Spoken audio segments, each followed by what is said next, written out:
Pues Europa, en mi opinión, está a punto de desaparecer porque están siendo intimidados cada vez más por los musulmanes que viven en Europa. Los gobernantes europeos, al igual que los israelíes, no están defendiendo a los europeos, están colaborando con la invasión musulmana de Europa. Y hay países en donde esto ya está sucediendo, Claro, que hay en Gran Bretaña ya inclusive hay cortes sharia. Entonces, el primer problema con este mapa es que es la definición de Palestina. ¿Por qué habría de coincidir la definición de Palestina exactamente con las fronteras del Estado de Israel? Trump. Sabemos que está a favor de Israel, ¿o no? ¿Por qué sabemos eso? Porque Trump ¿Cuál es la evidencia? ¿Cuál es la evidencia a favor de esa afirmación? Bueno, en sus declaraciones públicas siempre apoya a Israel. Las declaraciones, ha movido la embajada las declaraciones públicas no son evidencia. Si eso sucede y entonces Israel gana la guerra regional, yo creo que todo Occidente se puede salvar. Pero si Israel es destruido, entonces yo creo que todo Occidente se colapsa. Yo creo que aquí esta es la batalla estratégica que determina el futuro de toda la civilización occidental. Amigos, amigas, bienvenidos al canal, a un nuevo episodio del podcast de Gastón y Oxana en Israel. Hoy en esta versión distinta. Como ustedes ya saben, tenemos siempre invitados en otros lugares del mundo. Y siempre hacemos videollamada y hablamos a la distancia. Pero hoy tenemos un invitado muy especial. Un invitado que tenemos el honor de tenerlo en nuestra casa.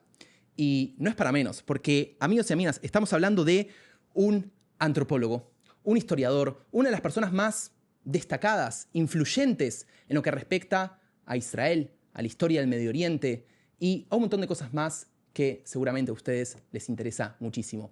Tengo el honor y el orgullo de presentarles a un amigo de la casa. Estamos, amigos y amigas, con el señor Francisco Gil White. Hola, Francisco. Hola, Gastón. Gracias por la invitación. Qué honor que estás acá en Israel, qué honor que estás acá en nuestra casa. Bueno, pues es un honor para mí ser invitado a un canal que tiene una audiencia tan grande como la tuya, Gastón. Quiero empezar preguntándote algo, ya que estás acá, estás en Israel. ¿Cómo ves la situación en Israel? ¿Hace cuánto tiempo estás? ¿Cómo ves al país?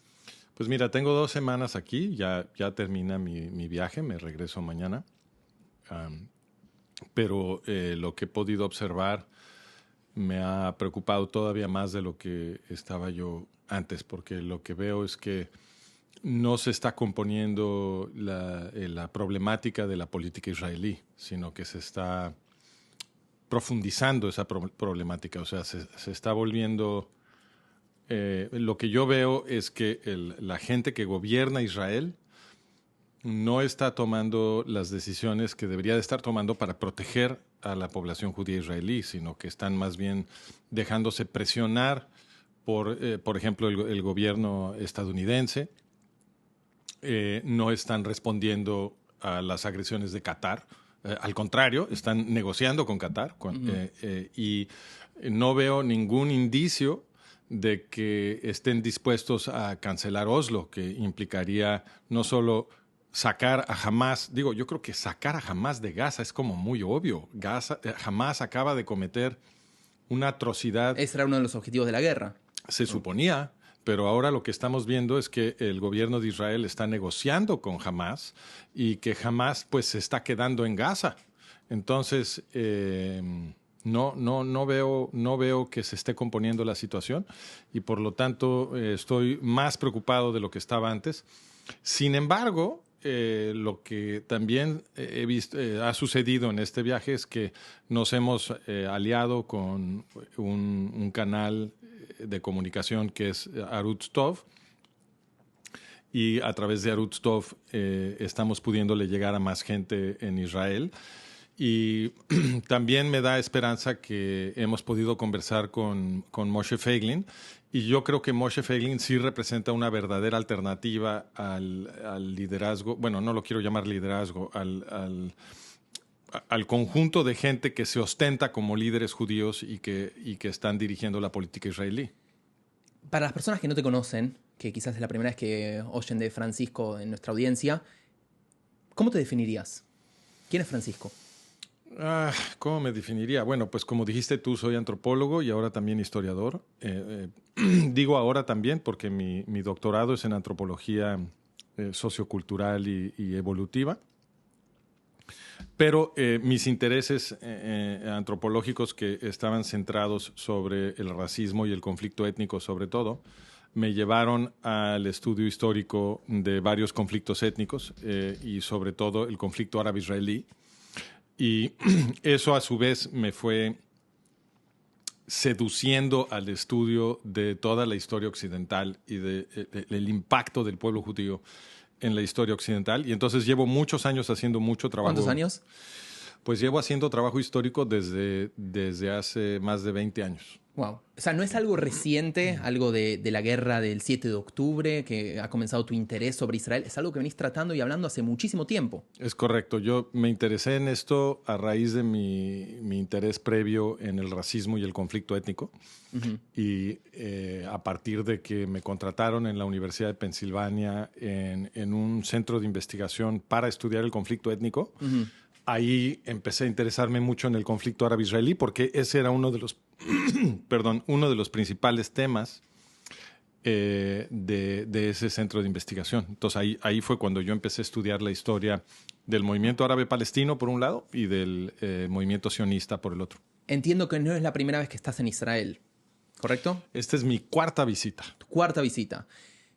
A diferencia de las otras veces, imagino que no sé si has estado en Israel en momentos de guerra, o es la primera vez. La visita anterior fue la primera semana del año 2024. Entonces fue muy poco después de los ataques del 7 de octubre, cuando Israel estaba ya en guerra. Y entre otros lugares visité Kfar Aza, en el sur de Israel, que es el kibutz más cerca de la frontera de Gaza, que fue atacado el 7 de octubre. Su población fue torturada a muerte. Y pues visité Kfar Aza y vi cómo lo dejaron estos terroristas. Y mientras estaba yo ahí, pues se oían las baterías de misiles israelíes que estaban disparando misiles contra objetivos en Gaza, y eso fue muy impresionante porque el sonido es tremendo.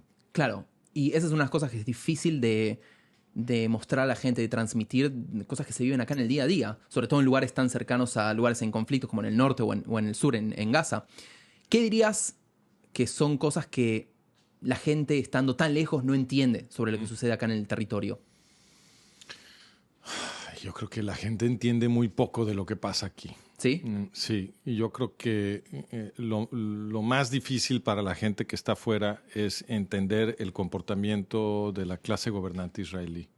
Tenés muchas críticas con la clase gobernante, entiendo. Todas, porque... ¿Esto también era antes del 7 de octubre o es algo que...? No, esto viene sucediendo desde hace muchísimo tiempo. Sí. Yo creo que yo diría desde la formación del Estado de Israel, inclusive antes. Este es un problema muy, muy viejo. Uh-huh. Y es muy difícil para la gente entender que a pesar de que después del 7 de octubre la izquierda política se desmoronó en Israel, por ejemplo, Meretz desapareció por completo. Meretz es un partido de izquierda. Es un partido marxista, claro. en Israel, ese ya ni existe. Avodah, o el Partido Laborista en Israel, se tuvo que cambiar de nombre y prácticamente no tiene apoyo, uh-huh. Tiene unos números muy pobres. Pero a pesar de eso, a pesar de que la población israelí se movió significativamente hacia la derecha, en el sentido de que la gran mayoría de los israelíes ahora están en contra de la así llamada solución de dos estados, que implicaría darle un estado en Judea, Samaria y Gaza a OLP Fatah, eso es lo que a la autoridad palestina, eso es lo que se propone. Claro. Pero a pesar de que la mayoría de los israelíes, una mayoría fuerte, ya está en contra de esto, están todavía a favor toda la gente que controla las instituciones israelíes. Entonces, sigue siendo cierto que la gente que tiene una ideología muy de izquierda y que no ha cambiado de opinión después del 7 de octubre, sigue estando en control de las instituciones mediáticas, de las instituciones estatales. Pero la izquierda no está en el gobierno. Bueno, yo creo que esa es lo que acabas de afirmar es una afirmación controvertida, en mi opinión, porque A ver. si bien es cierto que los gobernantes de Israel se autodescriben a sí mismos como de derecha, cuando observas su comportamiento, las políticas que ponen en marcha, es muy difícil distinguirlos de la izquierda. Entonces, el caso más obvio para analizar es el del primer ministro, porque el primer ministro Benjamin Netanyahu ha estado en el poder, ¿cuántos años ya? Sí, muchos. Más que ningún otro gobernante israelí. Es una cosa increíble. Más que casi cualquier gobernante en el mundo ha estado en el poder Netanyahu, ¿no? Entonces, podemos analizar su trayectoria y lo que ha sucedido una y otra vez en la trayectoria de Netanyahu es que cuando compite en las elecciones, se comporta de una forma que es consistente con su autodescripción como un político de derecha. Y promete cada vez que va a cancelar Oslo, que lo va a echar para atrás, que no le va a hacer ni una concesión más a los terroristas que gobiernan a la población árabe palestina. Y en el momento en que lo eligen, Netanyahu traiciona todo lo que prometió en la campaña.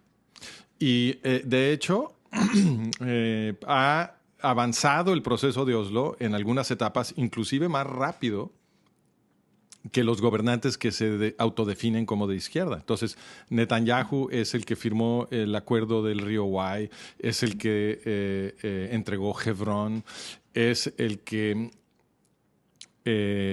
hizo la negociación sobre Gilad Shalit, que fue tan contraproducente porque en los podemos decir también que sentó un precedente, porque hoy básicamente es Gilad Shalit por 250. Exactamente. Fue un precedente pésimo que pues uno hubiera pensado que un gobernante que está protegiendo a la población israelí, sobre todo a la población judía israelí, pues aprendió algo de la negociación con Gilad Shalit. Gilad Shalit, vamos a aclarar un segundo, que era un soldado israelí que también estuvo en manos de Hamas y se liberaron miles de palestinos.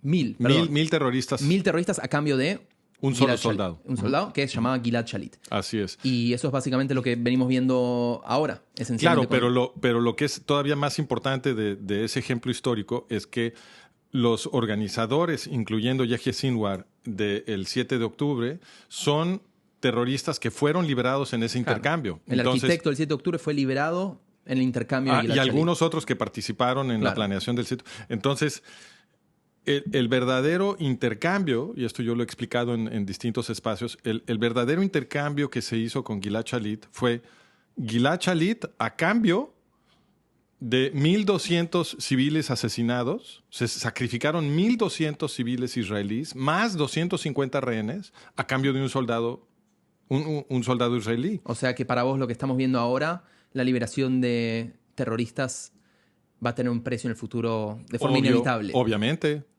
porque se están liberando de las cárceles israelíes terroristas cuya vocación es asesinar más civiles israelíes. Y además, lo que se le está enseñando a los terroristas es que la estrategia que a ellos les conviene es tomar cada vez más rehenes israelíes, porque el retorno que obtienen es gigantesco.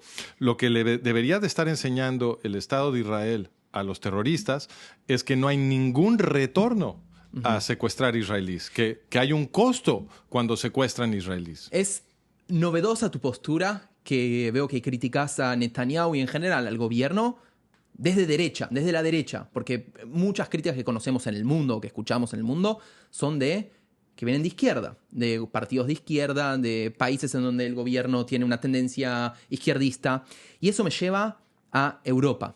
Que Europa ha sido el foco, bueno, no solo de las críticas a Israel en los últimos, desde la guerra hoy, sino también, podemos decir, históricamente, con los judíos ha sido muy hostil. ¿Cómo ves hoy Europa? ¿Cuál es tu visión sobre Europa? No solo, desde un punto de vista más amplio, no solo el 7 de octubre de Israel. ¿Cómo ves la situación allí? Pues Europa está todavía en mayor peligro que Israel. ¿Cómo? ¿Cómo es eso?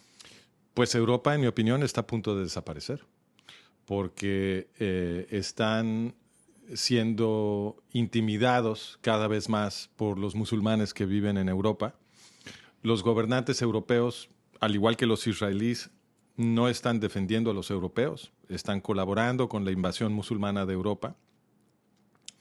Y los derechos y las libertades de los europeos están siendo destruidos por la alianza de los izquierdistas europeos con los yihadistas. A ver, tengo una pregunta. Primero principal, lo definiste como invasión. ¿Hay una invasión a Europa ahora?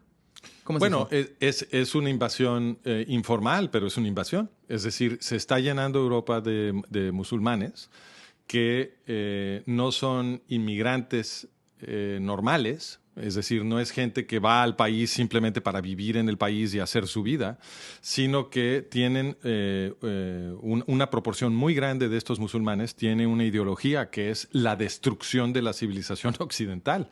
Entonces, dado que vienen con ese propósito y que eso es lo que se predica en las mezquitas, lo correcto es llamar esto una invasión. Vienen a destruir.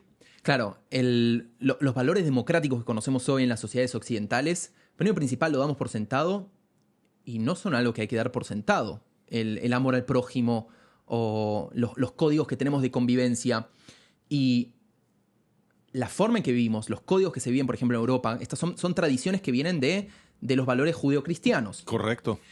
¿Qué pasa cuando tenés de pronto una mayoría, que hoy no es mayoría, ¿no? Pero puede ser que tengas una mayoría que no comparte estos valores? Pero es que no tiene que ser una mayoría. Occidente va a ser destruido por una minoría musulmana. Mucho antes de que ellos sean mayoría, van a destruir Europa. ¿Cómo es eso en la práctica? Porque una minoría puede destruir un país si la mayoría no se defiende. Y eso es lo que está pasando. Si los musulmanes salen a las calles y expresan sus ideas violentas y intimidan a los europeos y los europeos no se defienden, pierden sus países. O sea, vos decís que hay como una... Creo que como una espiral del silencio. Así es. Que así funciona la espiral del silencio. La espiral del silencio, qué bueno que mencionaste el tema.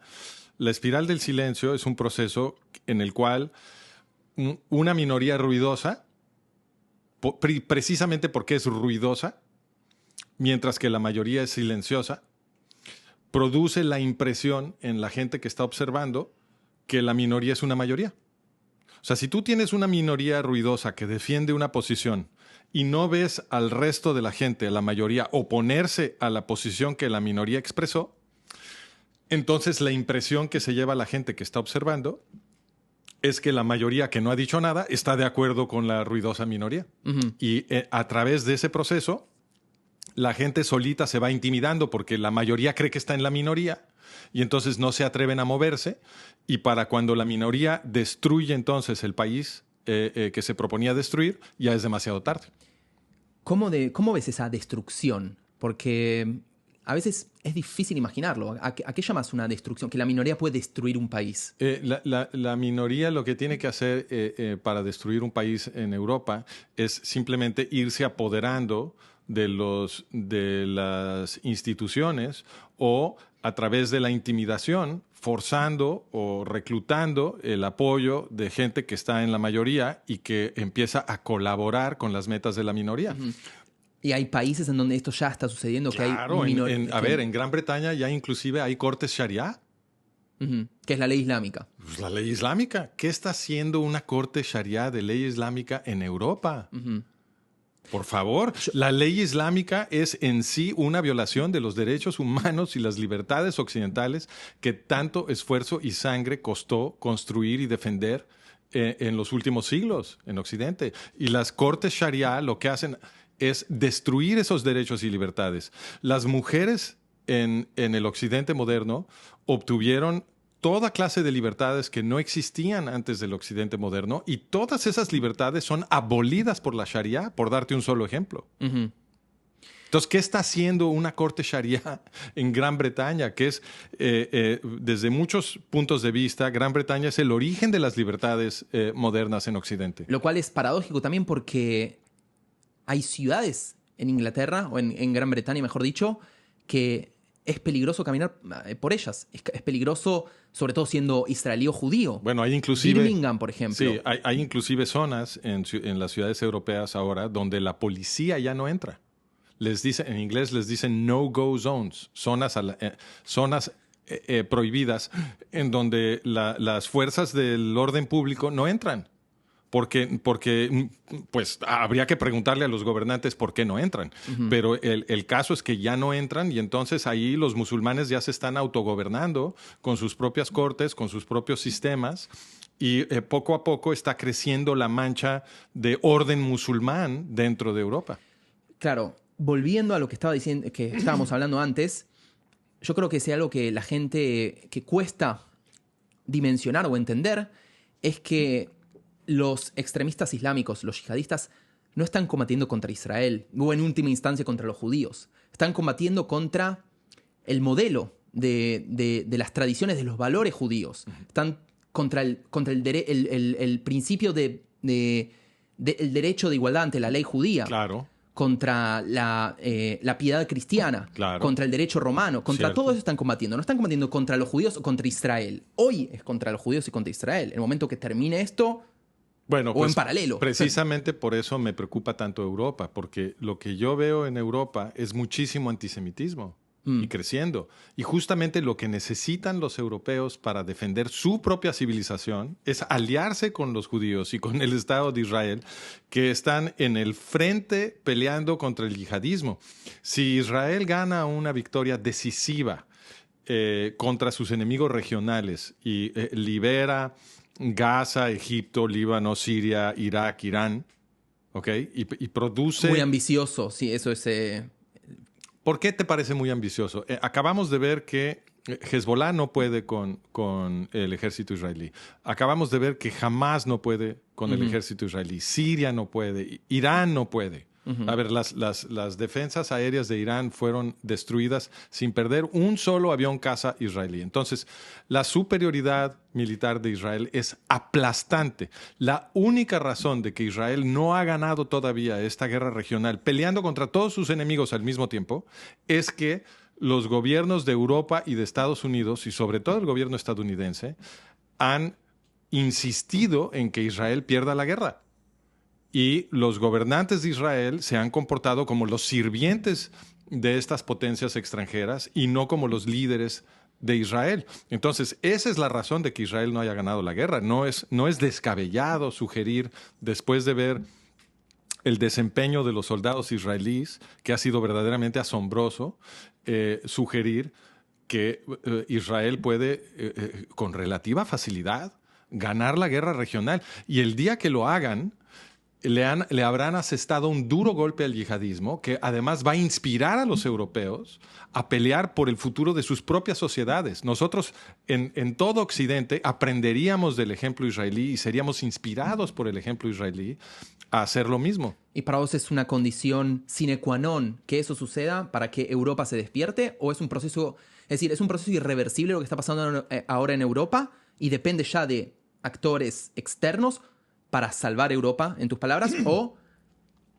puede ser que Europa se despierte y diga hay que hacer algo? Sí, porque... yo creo que si en los siguientes meses Israel deja de los gobernantes de Israel se dejan de comportar como los sirvientes de los gobernantes antisemitas que quieren destruir el Estado judío y se comportan en vez como patriotas, líderes de Israel, que quieren que el Estado israelí prospere como un Estado judío. Si eso sucede y entonces Israel gana la guerra regional, yo creo que todo Occidente se puede salvar. Pero si Israel es destruido, entonces yo creo que todo Occidente se colapsa. Yo creo que aquí esta es la batalla estratégica que determina el futuro de toda la civilización occidental. El gran problema de lo que sucede en Israel y por qué cuesta tanto entenderlo fuera de Israel es un tema de educación. La gente, no quiero decir la gente porque no me gusta generalizar, pero hay mucha gente, o mayormente la gente que odia a Israel, puede venir desde un punto de vista de un odio recalcitrante, histórico, que odia a los judíos y ahora deposita su odio en Israel, que es evidentemente el único país judío del mundo.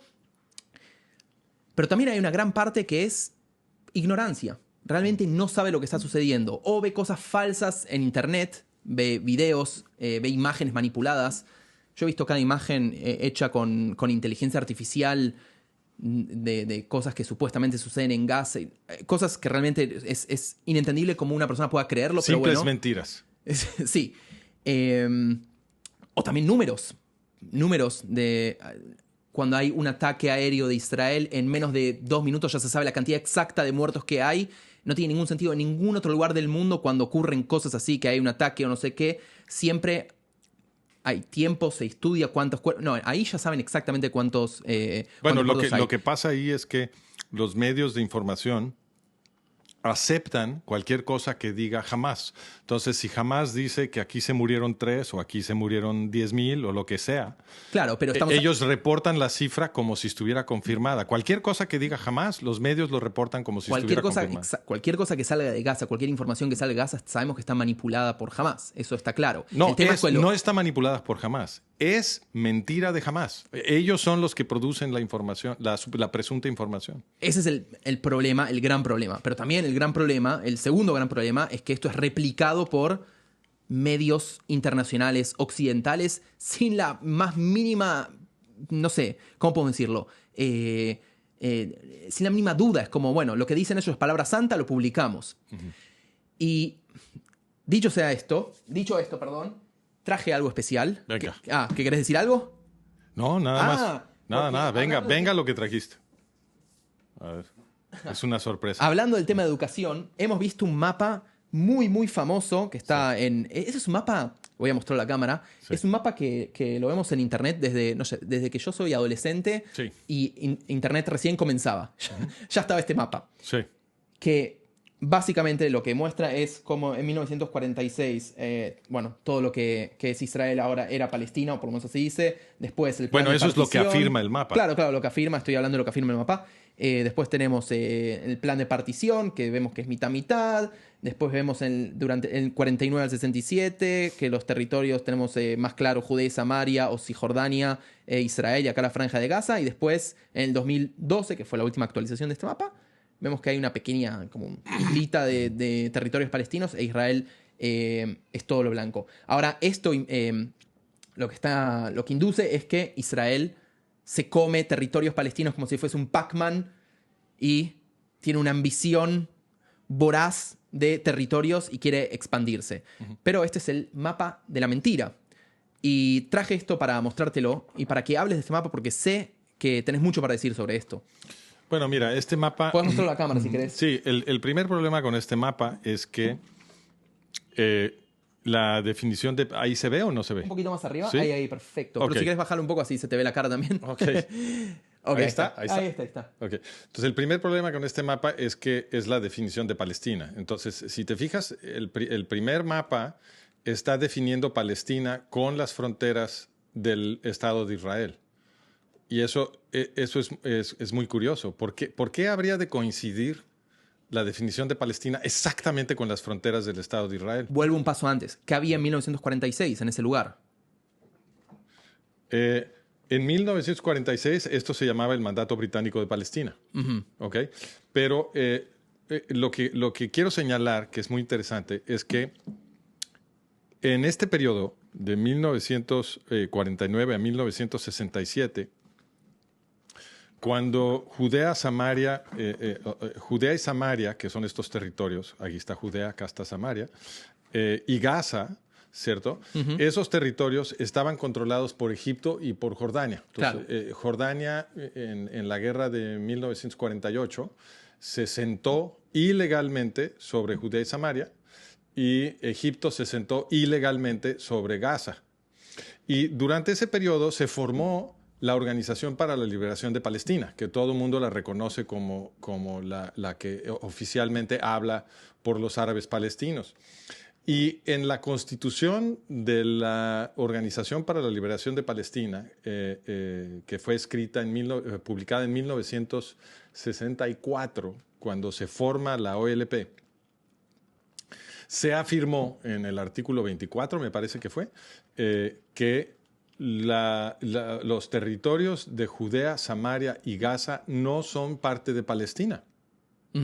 Eso lo afirmó la Organización para la Liberación de Palestina en su constitución, cuando fue formada. Entonces, lo que dijo la OLP es que estos territorios que ahora reclama para un Estado palestino, que estos territorios no son Palestina.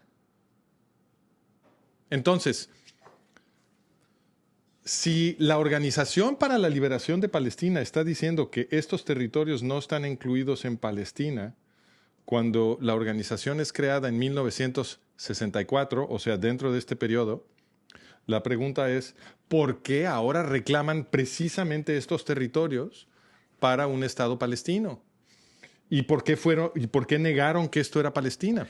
Y la pregunta que sigue es si se formó antes del 67 la Organización para la Liberación Palestina. ¿Liberarse de quién? ¿De Jordania? ¿Que eran los quienes ocupaban esos territorios? Justamente, la OLP no estaba diciendo que quería liberar estos territorios. Claro, claro. Ellos estaban diciendo que querían liberar esto. Y entonces dijeron, Gaza, Judea y Samaria no son parte de Palestina. ¿Por qué? Porque en aquel entonces el Estado de Israel no controlaba esos territorios. Uh-huh. Precisamente porque los controlaban Jordania y Egipto, la OLP dijo, esto no es Palestina. Ahora, a los ojos de una persona que pueda no conocer el tema, ve este mapa, y dice, bueno, acá claramente hay un oprimido, un opresor, un culpable, un país que quiere conquistar al otro y un país que está siendo conquistado y ya está siendo oprimido. Uh-huh. Esto es a los ojos de cualquier persona que tiene, no sé, hasta yo lo vería. Bueno, pero el problema con esa interpretación es que si tú ves el segundo mapa, aquí, este está mostrando la oferta de la ONU en 1947. Uh-huh. Entonces, en 1947 se propuso crear 2 estados. Un estado judío en lo que está en blanco y un estado árabe palestino en lo que está en verde. Uh-huh. ¿Cuál es la razón de que en 1947 no se creara el Estado árabe palestino? Que los representantes, los voceros del pueblo árabe palestino, que era el alto comité árabe de Haj Amin al-Husseini, padre fundador del movimiento árabe palestino, ellos dijeron, no queremos este Estado que nos están ofreciendo. No nos interesa. Y Azam Pasha, que era un protegido de Husseini, que era el secretario general de la Liga Árabe, anunció en público que lo que querían los árabes era exterminar a los judíos israelíes. Dijo, vamos a hacer una guerra de exterminio. Eso es literal lo que dijo, lo dijo en público, en una entrevista en Akhbar al-Yom, un periódico egipcio. Entonces, y cumplieron su promesa cuando los judíos sionistas dijeron, aceptamos esto y también aceptamos que se haga un Estado árabe pegado al nuestro, porque aceptaron todo eso. Los árabes dijeron, nosotros lo rechazamos, y los árabes palestinos y los estados árabes, todos juntos, trataron de exterminar a los judíos en la guerra de 1948. Y esa es la razón de que no se creara un Estado árabe palestino. Entonces, este mapa está mintiendo, porque lo que quiere comunicar este mapa es que los israelíes se apoderaron de alguna forma del Estado árabe palestino para impedir que se creara un Estado. Pero es exactamente al revés. Los que tenían una intención de impedir que el prójimo tenga su Estado eran los árabes palestinos, y lo dijeron en voz alta, que querían cometer genocidio. Entonces, y no solo eso, otra cosa que está mintiendo aquí es que este Estado árabe palestino que se propuso en 47 es el segundo Estado árabe palestino que se proponía para esta gente. El primero es Jordania. Uh-huh. Porque el mandato británico de Palestina original no era este territorio. Esa es la mentira del primer mapa. El primer mapa está sugiriendo que Palestina es nada más este pedazo, cuando en realidad el mandato británico de Palestina fue creado abarcando esto más lo que ahora es el Reino de Jordania. Claro. Y en el periodo, eso fue en 1920, y en el periodo 1921 a 23, los británicos arbitrariamente separaron Transjordania, prohibieron que los judíos se asentaran en Transjordania, y entonces nada más quedó esto para el asentamiento judío como mandato británico de Palestina. Entonces ya se había creado un Estado árabe palestino, que es Jordania, y ahora les propusieron otro, y lo único que quedó para los judíos fue 1/7 del territorio que originalmente se les había prometido a los judíos sionistas. 3/4 del territorio original se lo dieron a Jordania, y la mitad de lo que quedó se lo ofrecieron para un segundo Estado árabe palestino, y entonces nada más quedó 1/8 del territorio original para el Estado de Israel. Y los judíos sionistas dijeron, ok, Claro. lo aceptamos, Sí. y aceptamos que exista un segundo Estado árabe palestino junto al nuestro, y los que se negaron fueron los árabes palestinos. Ujú. Es decir, este mapa Está poniendo la historia al revés. no solo pone la historia al revés, es ridículo, no tiene ningún sentido, no tiene ni pies ni cabeza porque tiene tantos errores que uno... Mira, ese es el gran tema igual. Porque este mapa es muy simplista, es muy sencillo de entender. Una persona que no entiende absolutamente nada lo mira y, como te digo, es muy, muy simple de entender. Y entender realmente lo que pasó acá y la verdadera historia requiere un ejercicio mental y hay que estudiar la historia. Claro. Por eso es mucho más complejo, esto es mucho más fácil. Es una herramienta muy poderosa de propaganda. Ese es un meme de propaganda, como dices tú, no tiene nada que ver con la historia documentada.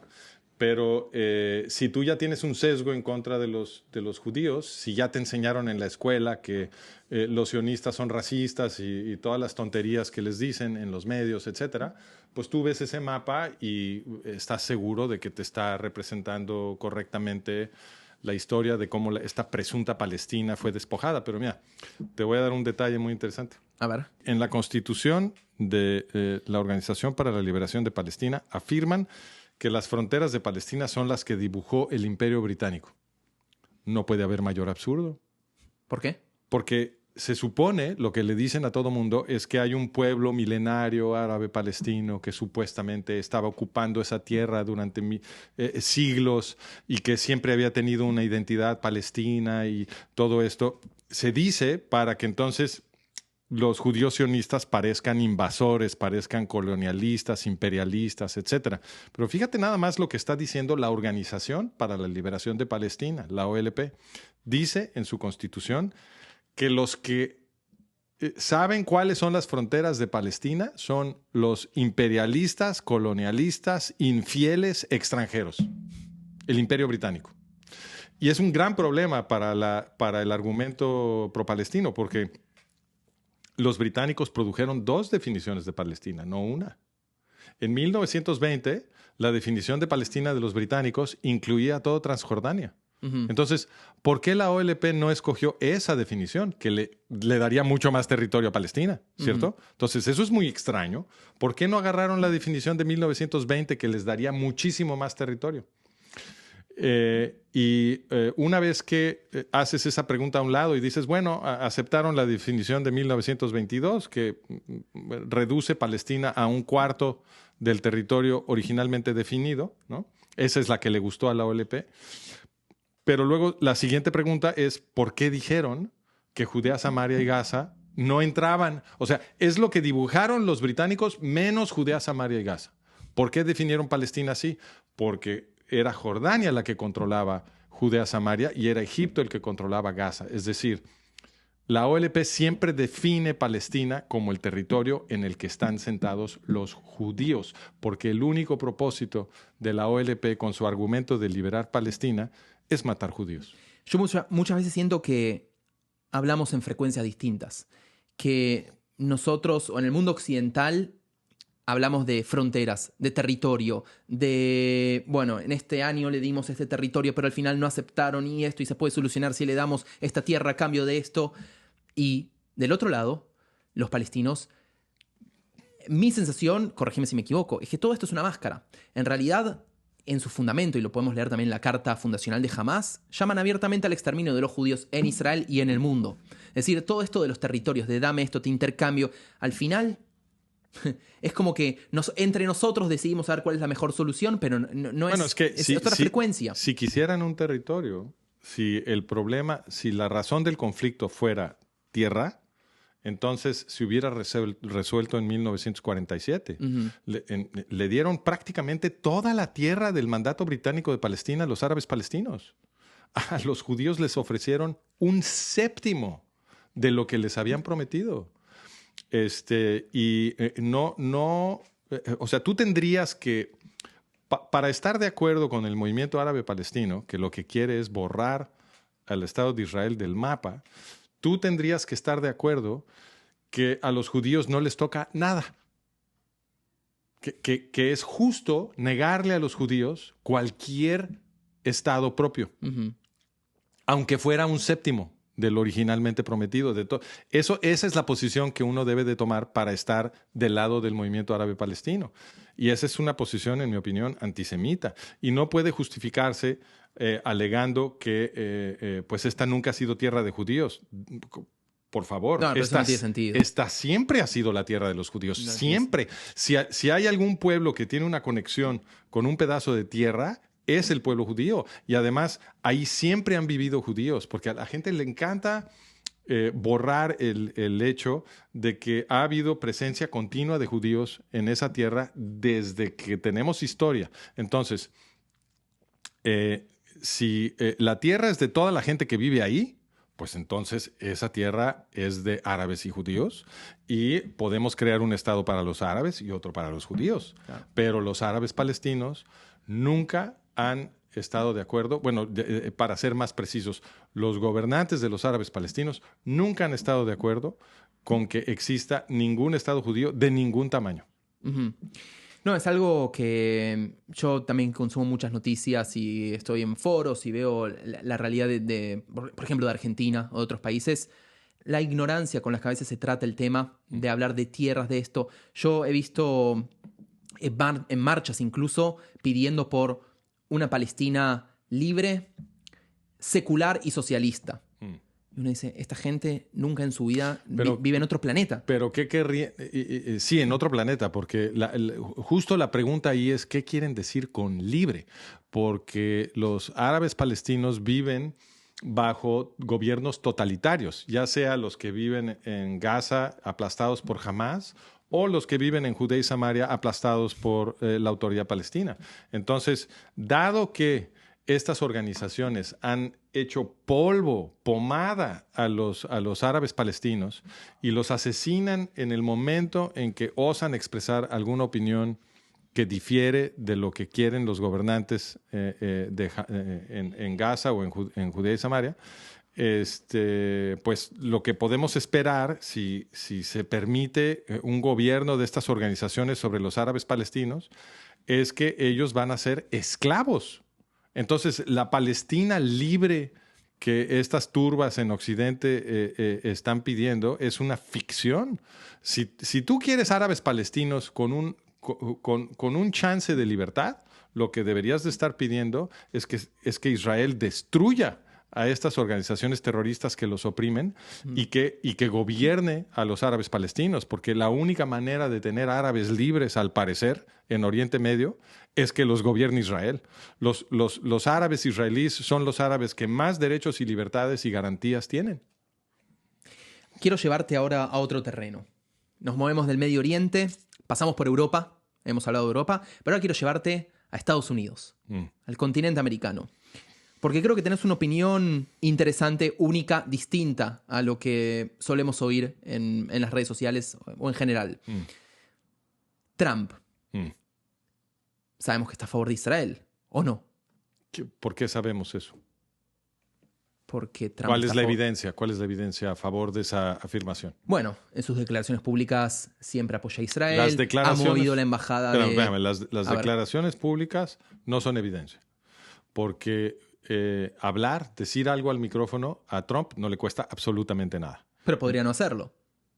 No, pero justamente como no le cuesta nada, la primera hipótesis de lo que dice al micrófono un político es que está tratando de producir un efecto, no de que te está tratando de informar. Entonces, la primera hipótesis es que a Trump le conviene decir lo que está diciendo, pero no necesariamente realmente piensa lo que está diciendo. Entonces, ¿cómo distingues lo que afirma un político de lo que realmente piensa? Con las acciones. Bien. Y tienen que ser acciones costosas. Las acciones que le cuestan a Trump mucho dinero, esas son las acciones en donde él pone el corazón. Ahí es donde te das cuenta qué realmente le importa a Trump. Entonces, las declaraciones no nos sirven. Ahora, tú mencionaste mover la embajada de Israel. Ok, eso ejemplo. Eso sí cuesta algo de dinero. ¿Cuánto dinero? Muy poquito.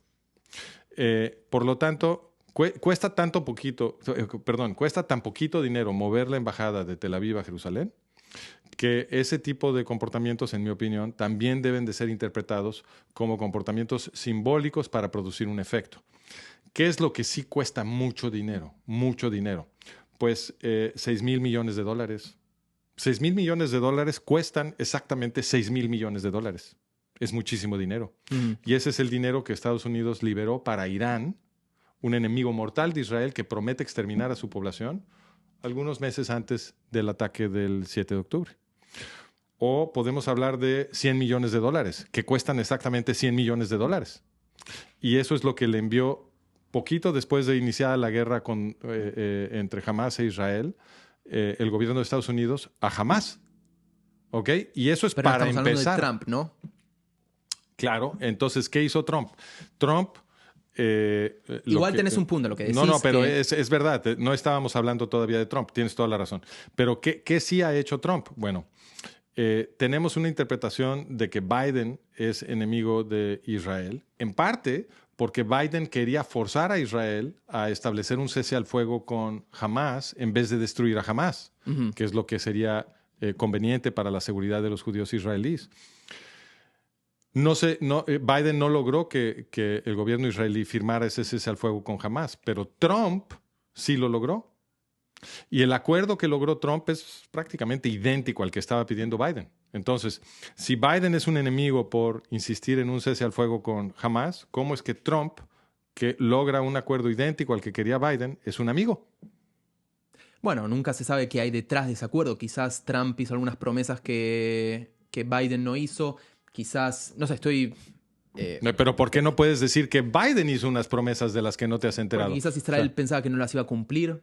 Pero no lo sé, estoy pero si vamos, llevándote la contra, abogado del diablo. Está bien, pero si vamos a inventar supuestos en el aire, pues los podemos inventar en cualquier dirección. Entonces la pregunta es, ¿por qué harías supuestos que se vuelven apologías para Trump y no para Biden? Te lo tomo, estoy de acuerdo. Pongamos que estoy de acuerdo. Aún así, vos genuinamente crees que Trump está en contra de Israel. Bueno, la hipótesis que me parece razonable para Trump es una hipótesis que se apoye en los comportamientos de Trump y sobre todo en los comportamientos que cuestan. Trump anunció que va a reanudar los envíos de armas que son carísimos al ejército libanés. El gobierno de Estados Unidos lleva desde 2003 enviando miles de millones de dólares al ejército libanés, que es una sucursal de Hezbollah. Entonces, eso cuesta mucho dinero, cuesta miles de millones de dólares y es dinero para los enemigos mortales de Israel. Trump, antes de Trump ya había una alianza íntima entre Estados Unidos y Qatar, ¿cierto? En Qatar está la base militar gringa más importante en toda la zona de Oriente Medio, África Norte y Asia Central. Es la base de Al Udeid en Qatar. Y Trump no ha dicho una sola palabra sobre retirar esa base militar de Qatar, ni tampoco, como mínimo, ha dicho que va a trabajar para cambiar la política exterior de Qatar, cosa que podría hacer en un segundo, porque Qatar no se puede defender excepto con la presencia de esa base militar gringa en su territorio. ¿Vos crees que Trump, en todo caso, puede pasar lo mismo que pasó con Ucrania, que se puede dar vuelta la tortilla y de repente no apoya más a Israel? No, yo lo que te estoy diciendo es que yo no veo ninguna evidencia de que Trump haya jamás apoyado a Israel. O sea, lo que yo tendría que ver, fuera de los gestos simbólicos, tú tendrías que poder darme un elemento de una lista que contenga algún elemento, que no sea un conjunto cero, un conjunto vacío, en donde podemos ver comportamientos de Trump que son pro-israelíes. Pero si Estados Unidos, ahora hablo en general, Estados Unidos no apoya a Israel, ¿qué otro país lo hace? ¿Está tan solo Israel? Es desolador, es pesimista el asunto entonces. Claro, pero es que la descripción de la realidad no se puede hacer con base en lo que sería satisfactorio para tus emociones. Tenemos que describir lo que la evidencia apoya. Si la evidencia sugiere que ni siquiera Estados Unidos es un amigo de Israel, sino que al contrario, Estados Unidos trabaja duro para destruir el Estado judío, pues aunque no nos guste, concluimos eso, porque eso es lo que la evidencia apoya. Y entonces empezamos a actuar actuar en consecuencia, porque defender al Estado de Israel no se puede hacer si Estados Unidos es un enemigo y tú lo estás interpretando como un amigo. En esas condiciones es imposible defender a Israel. Mira, la política más importante del gobierno de Estados Unidos hacia Israel fue el Acuerdo de Oslo. Y el Acuerdo de Oslo metió a territorio militarmente estratégico de Israel a los terroristas que quieren cometer genocidio contra los judíos israelíes. Eso lo hizo el gobierno de Estados Unidos. Entonces, es un comportamiento ese de los gobernantes de Estados Unidos que no lo habría hecho ningún amigo de Israel. Ningún amigo de Israel mete al Estado judío, cuya función es defender a los judíos de los intentos de exterminarlos, a la gente que quiere repetir un genocidio en Israel. Eso no lo hace un amigo jamás. Solamente lo puede hacer un enemigo. Entonces, eso, en mi opinión, demuestra que la clase gobernante estadounidense es anti-israelí. Y esa es la política del proceso de Oslo. Es una política que han seguido presidentes tanto demócratas como republicanos. Han sido perfectamente consistentes. A mí me cuesta creer esto, me cuesta, y uso la palabra creer porque evidentemente no tengo como los hechos sobre la mesa para decirte si Trump efectivamente es pro-Israel o no. ¿Se te ocurre algún comportamiento de Donald Trump que es muy costoso? Es que yo creo que sería pro-israelí. ¿Cuál sería? Yo creo que si las personas que realmente odian a Israel y abogan por la destrucción de Israel estuviesen en el gobierno de Estados Unidos, porque hay políticos que abiertamente hablan en contra de Israel, creo que ahí sí veríamos lo que es un gobierno que esté en contra de Israel. Entonces yo te hago una pregunta sí. para poner esto a prueba. A ver. Si un presidente estadounidense, quiero ver dónde está la raya, ¿no? Si un presidente estadounidense generara un proceso diplomático para que Judea, Samaria y Gaza, que son militarmente estratégicos, fueran gobernados por los nazis alemanes, ¿eso a ti te convencería de que ese presidente es un enemigo de Israel? No, obviamente que puesto así, te doy la razón. No, es hipotético. Entonces, quiero ver dónde está la raya. Si el gobierno de Estados Unidos se esfuerza en darle Judea, Samaria y Gaza a los nazis alemanes, ¿sería eso suficiente para que tú digas son enemigos de Israel? Por supuesto que sí. Ok, siguiente pregunta. Eso estamos de acuerdo. Pero tengo otra pregunta. Pero la premisa está mal. No, ahorita me regateas la premisa. Bien. Estas son hipotéticos, entonces no necesito premisas en las que estemos de acuerdo porque es un experimento mental. Estoy simplemente presentando un escenario hipotético.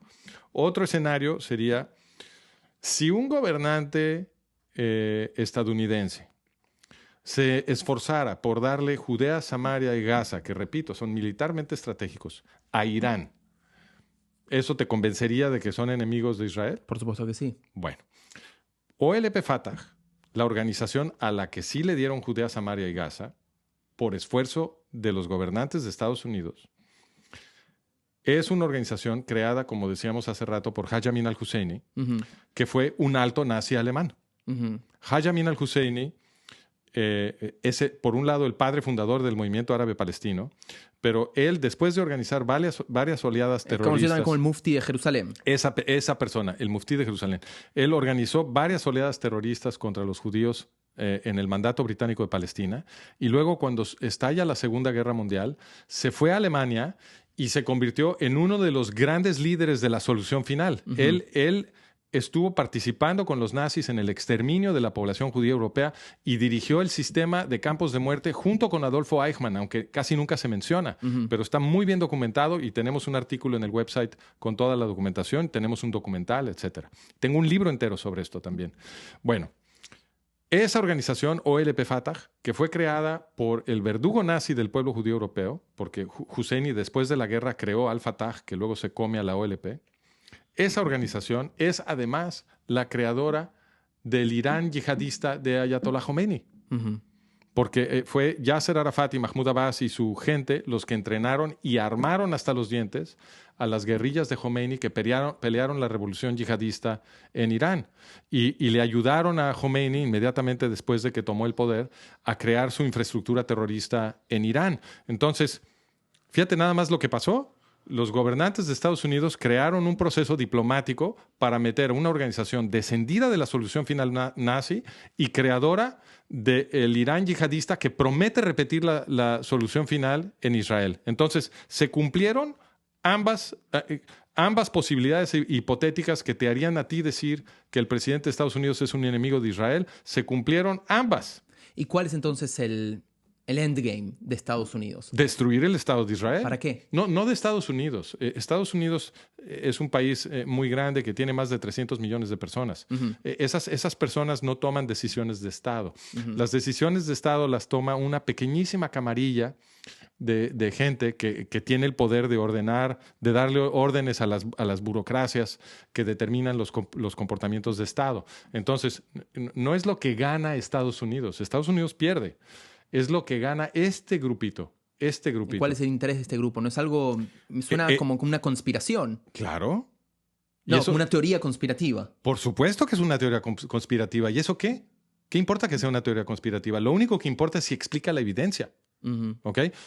En la historia ha habido muchas conspiraciones. Te doy un ejemplo. Por ejemplo, el Irán-Contra en los 80s. ¿Qué se descubrió en el Irán-Contra en los 80s? ¿Te acuerdas? ¿Sabes? Se descubrió en 1986 que el presidente Ronald Reagan estaba enviando en secreto miles de millones de dólares al Ayatollah Khomeini. En miles de millones de dólares en armamento al Ayatollah Khomeini durante varios años. Entonces, ¿eso con qué es consistente? Pues es consistente con la intención de destruir el Estado de Israel. Porque ¿para qué quiere esas armas Irán? Para destruir el Estado de Israel. Entonces, esa fue una conspiración. Ha habido varias. Por lo tanto, el hecho de que yo te proponga una teoría de conspiración no es lo que invalida lo que yo te estoy diciendo. Tendría que ser que mi teoría no explica la evidencia. Entonces sí. Ahora estamos en Estados Unidos todavía. Quiero llevarte a la Universidad de Pensilvania. Venga. No de forma aleatoria, porque tenés una historia ahí. Vos eras docente universitario en esta universidad hace muchos años. Sí. ¿Y qué fue lo que pasó ahí? Bueno, ahí lo que pasó es nuevamente consistente con mi modelo de la clase gobernante estadounidense, porque yo, a la hora de interesarme en la historia del conflicto árabe-israelí, ahí fue cuando documenté, estudiando el desempeño histórico del movimiento árabe-palestino, me enteré, porque todo estaba en la biblioteca de mi universidad y en internet, que Haj Amin al-Husseini, padre fundador del movimiento árabe-palestino, había sido uno de los líderes más importantes del exterminio de la población judía europea. Y entonces, y después de la guerra, el creador de lo que ahora llamamos la Autoridad Palestina. Entonces, cuando vi esta evidencia, pues esto me cambió mi forma de pensar. Antes de esto, yo apoyaba la solución de los dos estados, apoyaba que se le diera un estado árabe-palestino a la OLP Fatah, pero después de ver esta evidencia, concluí que el proceso de Oslo era un ataque contra Israel. Y entonces... Perdón, ¿esto en qué año fue? Esto es 2003. ¿2003? Sí, señor. Más de 20 años. Sí. Wow. Así es. Y entonces, la otra cosa que concluí es que como nadie estaba diciendo esto, había un silencio mediático y universitario profundo y extendido sobre el tema de Haj Amin al-Husseini, su papel en el Holocausto y su papel creando la organización que todo mundo respeta como vocero de los árabes palestinos. ¿Y ¿no? qué enseñabas en ese momento? Yo enseñaba la psicología del racismo y del conflicto étnico y también una materia que se llama psicología biocultural. Eso es lo que yo enseñaba. Y también estaba trabajando como investigador de un centro de investigación enfocado en conflicto étnico. ¿Okay? Entonces,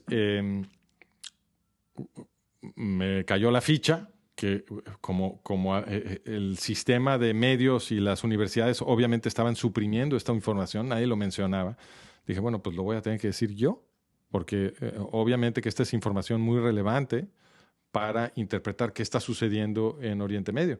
Y entonces publiqué un artículo con toda la documentación sobre la historia de Hussein y del movimiento árabe palestino en una página web en la que yo colaboraba en aquel entonces, que se llamaba The Emperor's New Clothes, las ropas nuevas del emperador, que publicaba pura teoría de conspiración.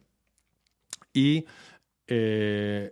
este artículo lo apreciaron mucho aquí en Israel, sobre todo la gente de Arutz Sheva, de Israel National News. Y ellos entonces me contactaron y me pidieron permiso para republicar el artículo en Israel. Ujú. Y yo les dije, ¿cómo no? Nada más que con una condición, tienen que poner todos los pies de página. Porque si no ponen todos los... En esa época no era todavía común que en los artículos periodísticos se pusiera documentación científica. Ujú. Pero yo lo exigí porque les dije, si ustedes no reproducen todos los pies de página, nadie les va a creer. Nadie va a creer lo que dice este artículo. Y entonces me dijeron, no, ¿cómo no? Lo reproducimos con toda la documentación. Muy bien, lo publicaron. Y la consecuencia de eso es que me despidieron de la Universidad de Pensilvania. La consecuencia directa, vieron eso, pero Sí, señor. Así fue. ¿cómo lo explicás? ¿Cómo Pues fue? ellos me lo explicaron. Cuando me empezaron a presionar y me empezaron a decir que lo que yo había publicado no se podía decir, porque eso fue lo que me dijeron, yo les pregunté, no entiendo de qué están hablando. O sea, no, es que esto no... Les dije, a ver, yo estoy haciendo mi trabajo. Ustedes me contrataron porque yo soy un experto en racismo y conflicto étnico y estoy haciendo una investigación sobre un conflicto étnico. ¿Cuál es el problema? Yo estoy haciendo el trabajo por el que cobro sueldo. Si ustedes creen que hay algo que corregir en lo que yo publiqué, pues denme la documentación que según ustedes refuta lo que yo escribí y mañana yo me retracto en público. No tengo ningún interés en decir mentiras. No es que había estudiantes que estaban quejándose. No. Fue algo de la cúpula Sí. Esta directiva fue, por de supuesto, la universidad. La gente que me había contratado es la que me empezó a amenazar. Y cuando yo les dije, por favor, demuéstrenme dónde me equivoqué y yo me retracto en público, me dijeron, no, tu documentación está impecable. Esa es una palabra que usaron ellos. Dijeron, tu documentación está impecable, pero esto no se puede decir. Así tal cual. Y me dijeron, si insistes en decir esto, te vas a tener que buscar otro trabajo. ¿Qué es lo que no se podía decir en específico? No se puede decir la verdad histórica sobre el movimiento árabe palestino. No se puede decir que el padre fundador del movimiento árabe palestino le estuvo dirigiendo los campos de muerte a los nazis, donde fue asesinado e incinerado el pueblo judío europeo. Y que ese mismo señor es el creador, es el mentor de Yasser Arafat, el mentor de Mahmoud Abbas y otros adolescentes en los 50s que formaron el grupo Al-Fatah, que se apoderó de la OLP y que fue introducido gracias al proceso de Oslo a territorio militarmente estratégico de Israel. Eso no se puede decir. ¿Encontraste alguna vez la razón de por qué? ¿Por qué te dijeron eso? Pues lo único que me dijeron es que si esto se dice, eso hace peligrar el proceso de Oslo. Y yo estoy de acuerdo. Yo estoy de acuerdo que si los israelíes y los occidentales más generalmente se enteran todos de esto, el desprestigio de OLP Fatah es total y se genera la oportunidad política para que el gobierno de Israel ahora sí expulse a estos terroristas de Israel y se cancele el proceso de Oslo. Entonces, esa explicación que me dieron me parece que es la correcta. Ellos estaban protegiendo el proceso de Oslo. ¿Por qué? Porque quieren un ataque contra Israel. Uh-huh. Y la única manera de preservar ese ataque es que esta información no se conozca. Para finalizar, quiero que hablemos un segundo de... Vos tenés un canal de YouTube también. Además de todo lo que haces, de tus estudios, escribís libros y tenés un canal de YouTube. Así es. Que se llama The Management of Reality. Se llama Management of Reality, perdón. Sí. No, está bien, The Management of Reality, pero la dirección es managementofreality.com. Ok, esa es la dirección de la página web. Uh-huh. O franciscogilwhite.com, es lo mismo. Bien. ¿Por qué este nombre? Es curioso. La administración de la realidad tiene algo que ver con, no sé, medios de comunicación, de manipulación, ¿o no? Sí, totalmente. ¿Sí? Sí, nosotros nos dedicamos a estudiar cómo la realidad de los occidentales es manipulada a través del sistema de medios y de las universidades. Entonces, un ejemplo de esa realidad administrada es precisamente el hecho de que se ocultó toda la historia de Haj Amin al-Husseini. Uh-huh. Ese es un ejemplo de cómo se administra la realidad para la gente. Y también se ha ocultado el papel de OLP Fatah en la creación de Irán. Y cuando tú le ocultas esas dos cosas a la gente, entonces es posible aprobar el acuerdo de Oslo. ¿Tú sabes que el acuerdo de Oslo tuvo margen de un voto? Un voto en la Knesset. Entonces, si el público israelí hubiese sido informado de que se estaba negociando la entrada de una organización descendida de la solución final nazi y creadora del Irán yihadista que promete repetir la solución final aquí, hubiera habido protestas en las calles de Israel, en todos lados, y no hubiera sido un margen de un voto, hubiera sido un voto 120-0 en contra del acuerdo de Oslo. Entonces, era absolutamente imperativo administrar la realidad de la gente, ocultar esta información para que se pudiera aprobar el acuerdo de Oslo. Este tipo de manipulaciones es lo que estudiamos en Management of Reality. Pero ese es un caso de una audiencia o de la población israelí. ¿Cómo esto se ve aplicado a las personas que nos están viendo en México, en Estados Unidos, en Colombia, en Argentina? Bueno, esto es importante para todos ellos porque la destrucción del Estado de Israel, como hemos comentado, acarrea la destrucción de Occidente. Esto siempre, es inevitable. Yo diría que sí. O sea, siempre que en la historia de Occidente vemos un gran ataque contra el pueblo judío, sea quien sea el que lo está atacando, lo que viene es totalitarismo contra todos.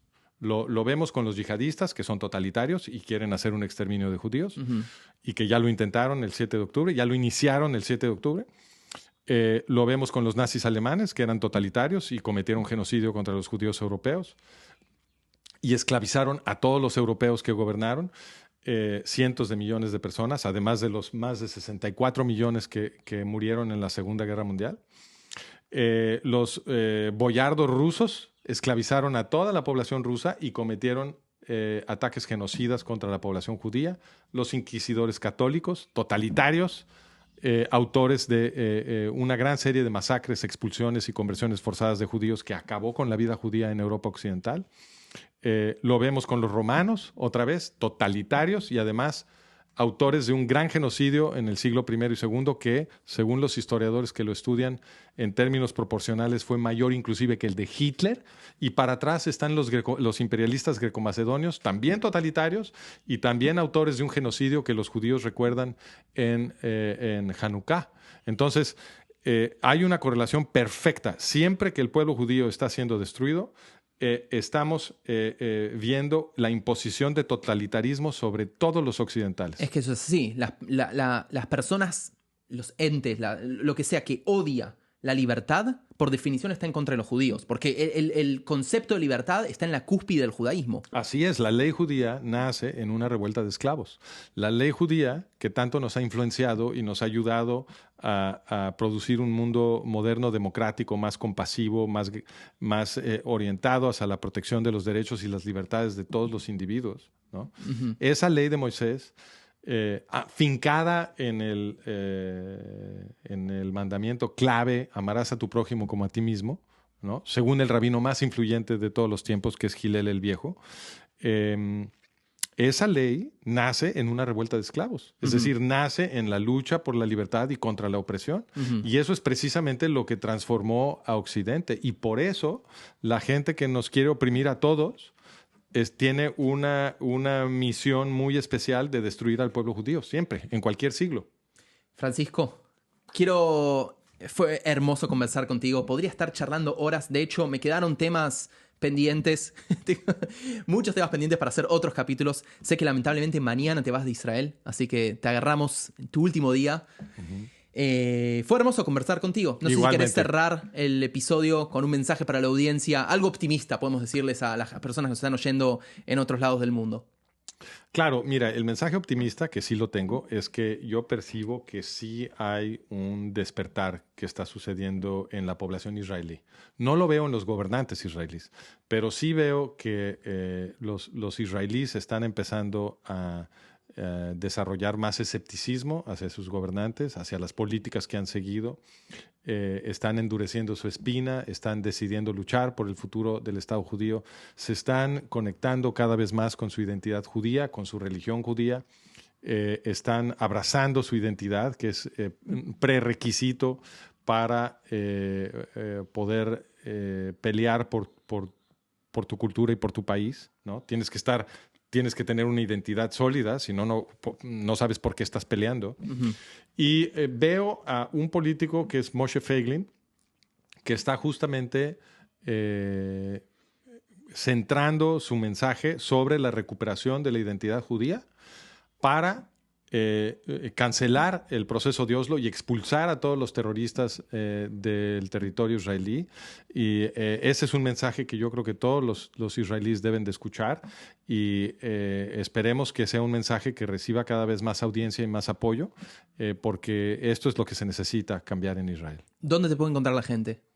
La gente puede encontrar todos nuestros contenidos, como te decía, en managementofreality.com. Que está en la descripción del video. El link buenísimo. al canal. Muchas gracias. Y también en franciscogilwhite.com nos lleva a la misma página.